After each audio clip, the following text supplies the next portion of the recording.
Hello, and welcome to TandL Talks, the video podcast for, about, and featuring Puyallup teachers. I'm Nancy, your host, and I work in elementary teaching and learning.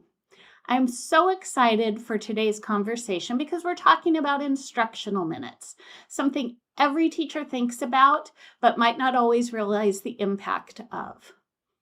Time is one of the most valuable resources we have in the classroom, but it's also one of the easiest things to lose. A few minutes here, a few minutes there, it all adds up.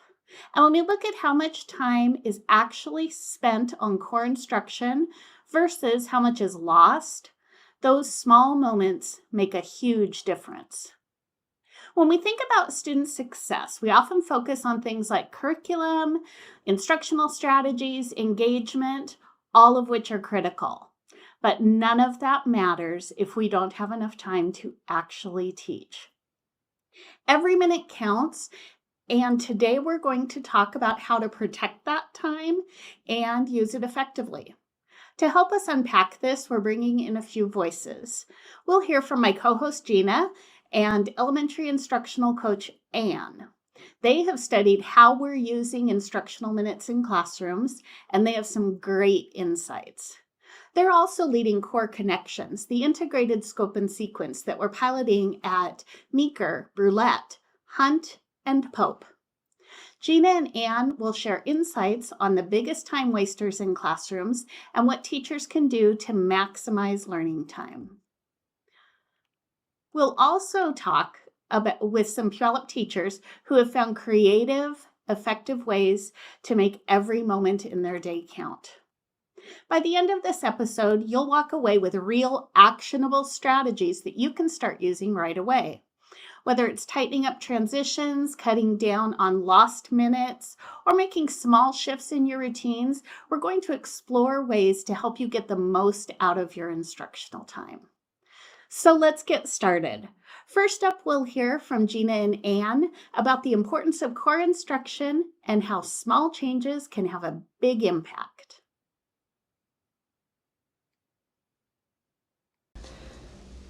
Hey everybody, my name is Gina Vincent. I'm an assistant director in elementary teaching and learning and guest hosting TandL Talks today.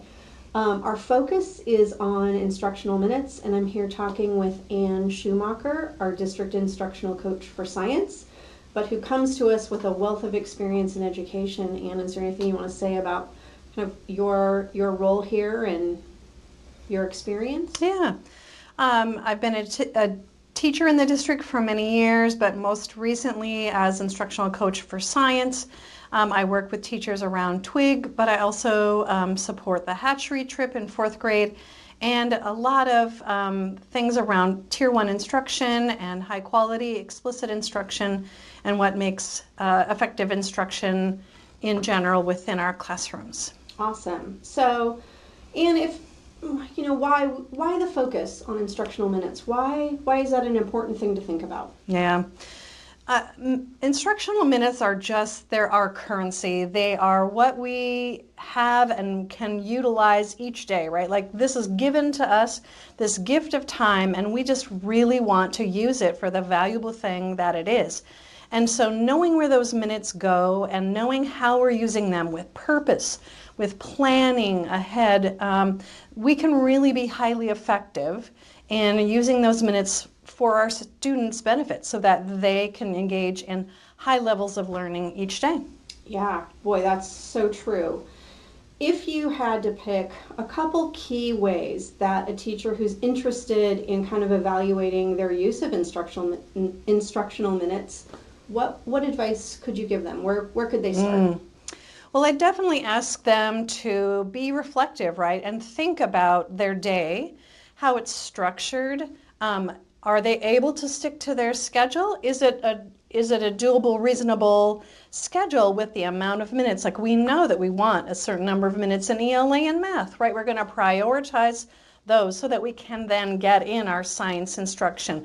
We're going to build that schedule efficiently. We're going to build in procedures and routines for our students so that we know how we're going to transition from one thing to the next.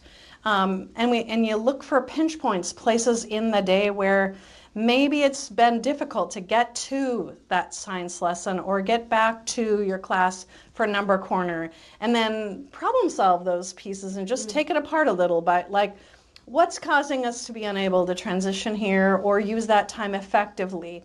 And also, I would admit that sometimes it's easy for me to keep going. I'm excited about the learning. Okay. I want kids to dig in more. But stopping when it's time to stop really does honor the time that I give my students for other things. I plan ahead purposefully. I know what my success criteria is. I know what we're learning.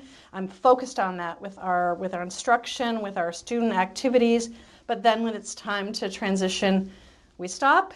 We'll pick it up another day, right? And we just keep that in mind. And I think it helped me as an instructor maybe just internalize that feeling of pacing, right? Like, I have an hour for this knowledge unit. I need to use it. I need to be thinking about that all the way through so that I can get that lesson in an hour. It might take me some time to practice, but I'll get there. Okay, and so what I'm hearing you say is there's some things that you can do in the background as a teacher that work with planning and prep and pacing and really thinking about your day and where those minutes are going to happen.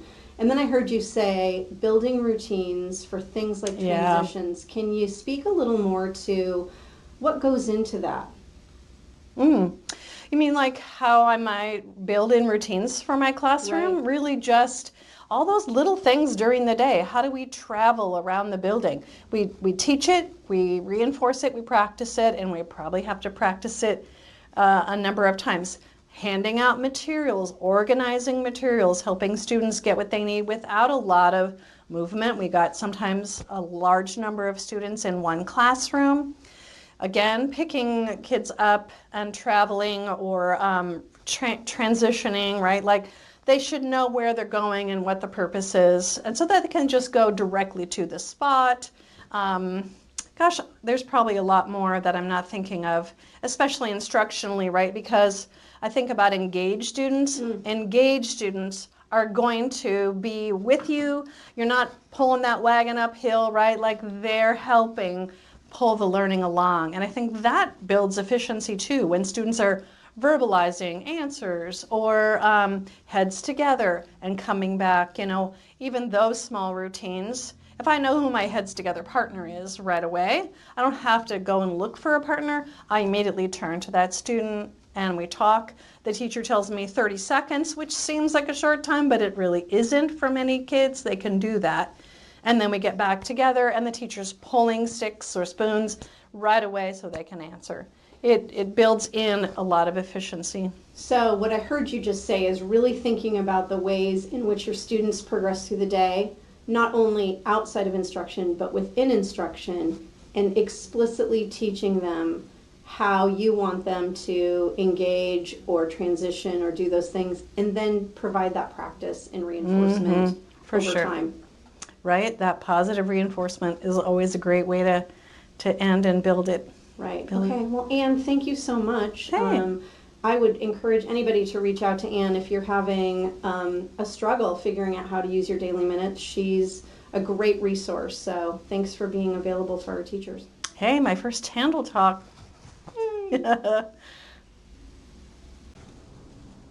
I'd like to welcome Sherry Bakke to TandL Talks. Sherry is a first grade teacher at Meeker Elementary, and she does a great job at maximizing instructional time.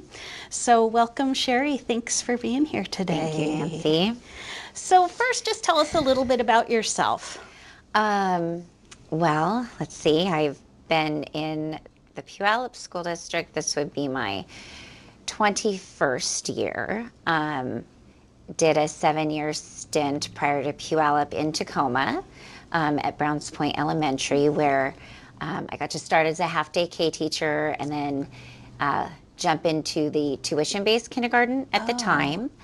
So jumped into full-day kindergarten years ago and then transferred to Puyallup. I've spent time at Fairgrove, Northwood, and now at Meeker.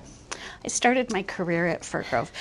everybody has a Fir Grove connection, right? It's like 6 degrees of separation with Yes. Fir Grove. That's true. Yep. So, Sherry, tell us, what's one strategy you use to ensure that every instructional minute in your classroom counts? I know, I was thinking about this.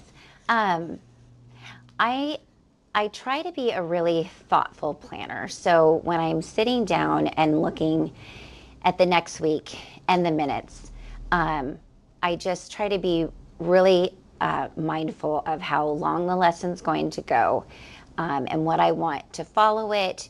I also work really hard to maximize differentiation throughout it, so that, for example, when we start our whole group ELA lesson, knowing that when we leave that whole group, my independent learners are coming along my like higher strategic, whereas I can work with my lower strategic and intensive to be successful. So I feel like that continues to maximize, because then all the kids are getting what they need to be successful after the whole group lesson has occurred. My guess is too that you probably do a lot of work with teaching your students up front how to be independent, doing those things, right? Yes, yes, and just letting them take ownership of their learning, and then setting up an environment that allows them that empowerment at the same time. Great. Yeah. So can you think of a small but impactful change that you've made to increase time and efficiency in your classroom?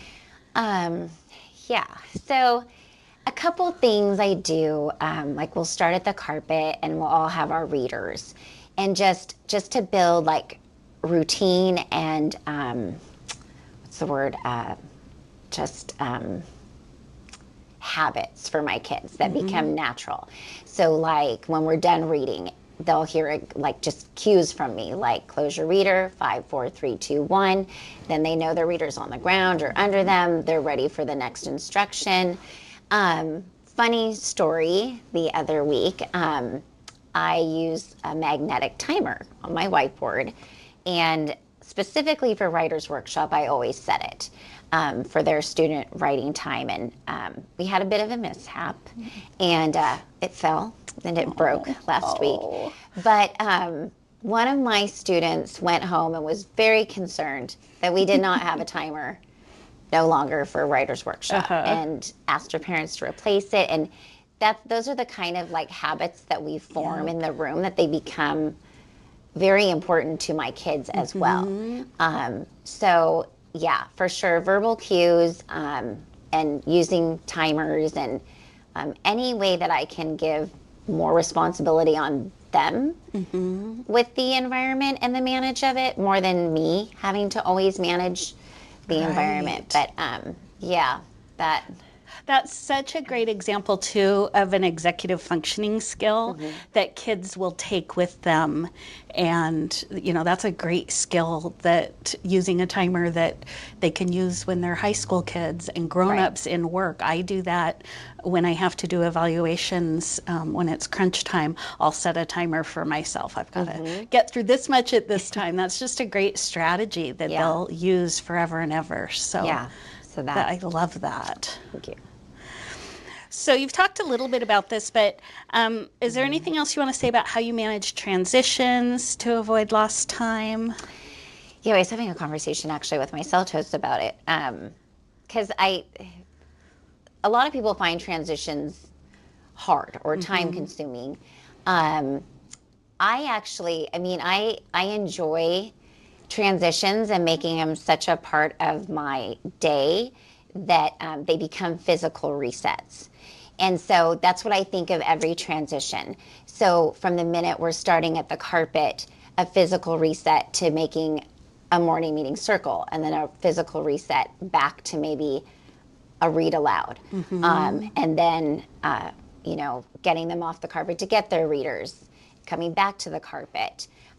So when I am planning, I'm also planning those intentional body breaks or resets for them, so that it doesn't become something added extra that I'm having to put on a mindful moment like purposeful break, but I'm just building them into our day where we've been at the carpet for this long. I know that I can't jump into another carpet activity.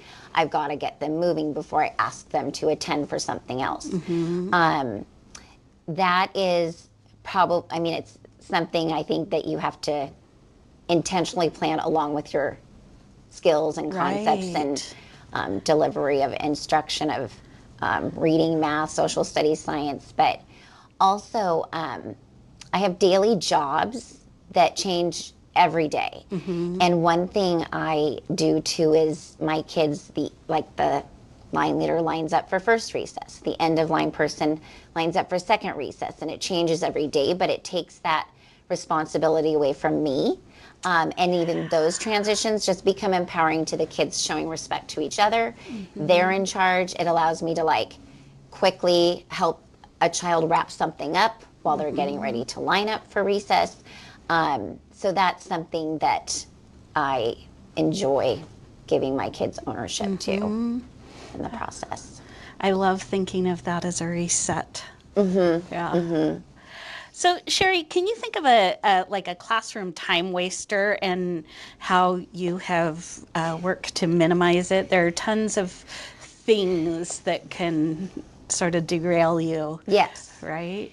Yes. I'd say number one, being that my classroom is across from the bathrooms, work avoidance or bathroom breaks. So I purposely, it's one girl, one boy. It can't be social hour. I try to be really mindful of who's asked, when they've asked, which is something you have to teach yourself to pay attention to. But yeah, any kind of work avoidance, but also being so planned that when a disruption occurs or something out of your control, I know exactly where I'm going and what's going to happen next. And the kids do too, from reading the schedule at the start of the day, that if there is an interruption or a pause, if you know where you're going and you're so thoroughly planned and organized, it won't throw you off. You can jump right back into it. Right. So if a fire drill hits, you go out to the fire drill, but when you come back, you and your kids know exactly what to do next. And your supplies are always prepped, ready to go at the start of each day. So there's just no scrambling for something or, So you're not a last minute planner. No. No. I walk out at the end of each day. I don't even leave before my schedule's rewritten on the board. All of my ELA documents are laid on the counter next to my teaching space so that I can just come in and be ready. Yeah. Great. So your school is one of our 4 schools that's piloting our core connections, integrated scope and sequence. And tell us a little bit about how that impacts your use of instructional time in your classroom, or has it had an impact? I don't know that it has an impact. It's just a great organizational document. Like a scope and sequence or mapping of any kind allows you to sit down and then thoroughly map out, integrate different content areas where you see that can happen. And if anything, I think that it helps you to plan intentionally and make the connections between the different subject areas. So I've always worked off a scope and sequence of some kind. It's always nice to know where you've been, where you're going, and it just makes it more purposeful. But if anything, I think it just is more helpful to a teacher. Good. Yeah. So what advice would you give to a new teacher about maximizing instructional time? I would say, enjoy the planning part of it. When I sit down, I'm always a week ahead planned. But I really enjoy, just sitting with my planner and sitting with all my, science, social studies, reading, writing, and then thoughtfully thinking about every moment of our day and how I want to also make that engaging for my students so that we're not just jumping from one thing to another, to another, to another, but there's actually purpose and meaning behind everything we're doing all day long. Because it embeds organization. It embeds your kids feeling successful, feeling ready to go, knowing what's coming next. But I really enjoy just making thoughtful decisions for our days. I bet too that when you're organized and intentional and kids know the routine, I bet that brings down behavior problems a lot. Yeah, because I feel the more relaxed I am, the more relaxed the tone and the feel is of the room.